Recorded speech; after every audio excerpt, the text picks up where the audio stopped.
심각한 가슴 통증을 일으키는 가장 흔한 원인, 우리가 흔히 심장마비라고 부르는 거요. 의학적으로는 급성 관상동맥 증후군이라고 하는데 지금부터 이 병에 대해 좀 더 자세히 들여다보겠습니다. 아주 간단하게 말하면요, 심장에 피를 공급하는 수도관, 즉 관상동맥이 막히는 문제입니다. 수도관벽에 껴있던 기름때 같은 게 플라크인데 이게 어느 날 갑자기 툭 터지면서 그 위에 피가 엉겨붙어 피떡, 즉 혈전이 생겨서 수도관을 꽝 막아버리는 거예요. 이 심장마비라는 게요, 정말 시한폭탄 같아요. 첫 단계는 혈관벽에 있던 불안정한 플라크, 그 시한폭탄이 펑 하고 터지는 겁니다. 그럼 우리 몸은 이걸 상처로 인식해서 피를 굳혀서 막으려고 하죠. 그게 바로 혈전, 피떡이에요. 근데 문제는 이 피떡이 너무 커져서 혈관을 완전히 막아버리는 거예요.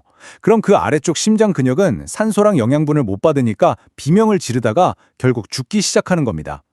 이 4단계가 바로 심근경색의 비극적인 과정인 거죠. 자, 이렇게 심장마비가 의심되는 환자가 오면 응급실은 정말 정신없이 돌아갑니다. 정확히 무슨 일이 벌어지고 있는지 알아내기 위해서 아주 신속하게 진단에 들어가거든요. 이때부터는 모든 게 시간과의 싸움이에요. 병원에 도착하고 딱 10분, 20분 안에 심장에 전기 신호를 보낸 심전도 검사가 무조건 끝나야 합니다. 왜냐하면 이 종이 한 장에 찍히는 파형이 심장 근육이 지금 얼마나 위험한지 또 어떤 시술이 필요한지를 알려주는 첫 번째 단서거든요. 이 표가 바로 응급술의 작전지도 같은 겁니다. 심전도 파형이랑 피검사 결과를 보고 심장마비를 3가지로 나누는 건데요. 여기서 제일 중요한 건 맨 아래에 있는 스테미입니다. 심전도에서 특정 파형이 불쑥 솟아오르는 모양을 보이는데 이게 바로 혈관이 100% 꽉 막혔다는 뜻이에요. 지금 당장 뚫지 않으면 심장이 죽는다는 가장 위급한 신호인 거죠.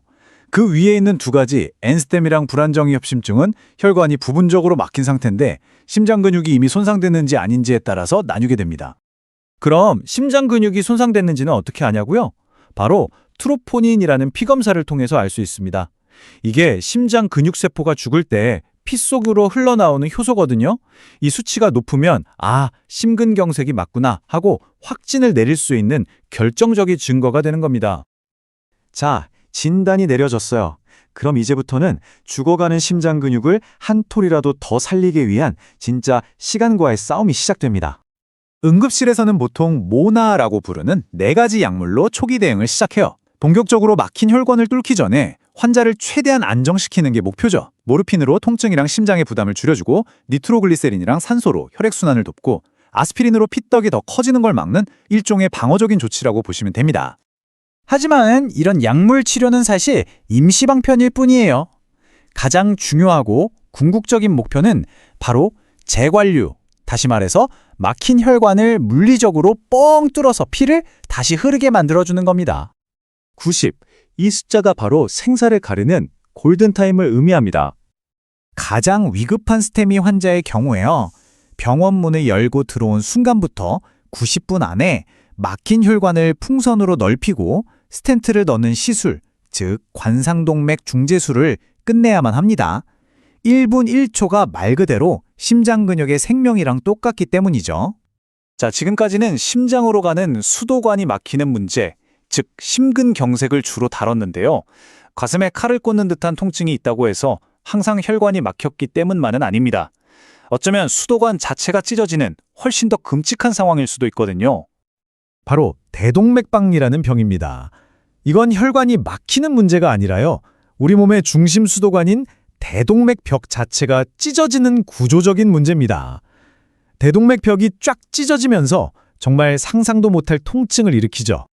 이 둘을 구분하는 게 왜 그렇게 중요하냐면요. 치료법이 완전히 정반대이기 때문이에요. 심장마비는 피떡을 녹이는 약을 쓰지만 만약 대동맥박리 환자한테 그 약을 썼다가는 찢어진 혈관에서 피가 멈추지 않아서 정말 위험한 상황이 생길 수 있습니다. 그래서 통증의 느낌, 쥐어짜는 듯한지 아니면 찢어지는 듯한지를 구별하는 게 굉장히 중요한 첫 단서가 됩니다. 마지막으로 급성 심부전이 있습니다. 이건 혈관 문제가 아니라 심장이라는 펌프 자체가 고장난 상태라고 생각하시면 돼요. 가장 흔한 원인이 바로 심각한 심장마비의 후유증입니다.